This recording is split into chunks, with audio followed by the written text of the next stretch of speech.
шуағындай сезім мен нұрын төгіп, тағы да 8 наурыз халықаралық әйелдер күні келіп қалды. Осынау көркем мерекенің қай мезгілде болса да орны бөлек. Олай айтатын себебіміз ол анаға деген ыстық сезім, алғыс пен құрмет. Ана ол әр отбасының алтын діңгегі.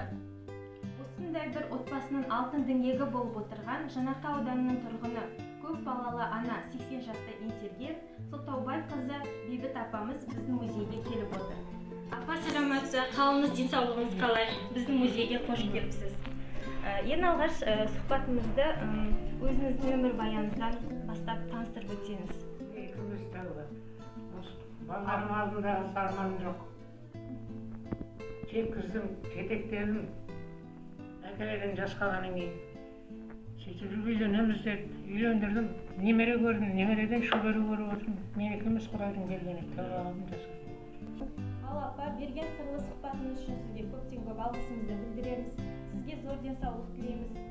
Отбасыларыңыздан жылулық кетпесін, бақыт, шаңырақтарыңызда тек қана жақсылық болсын. Олай болса, құрметті көрермендер, біздің осы кездесуіміз сырлы сұхбатымыздың соңын музей басшысы Ерболат Берікұлына сөздерін беріп ардақты ана, қажырлы әжеміз Бейбіт апа, сізді мынау көктемнің әсем мерекесі халықаралық әйелдер күнімен шын жүректен құттықтаймыз. Отбасыңызға бақыт тілеймін, зор денсаулық тілеймін өзіңізге. Тек қана немере мен шөберенің қызығын көре беріңіз, заманымыз тыныш болсын, бейбітшілік болсын. 80 жасыңыз құтты болсын.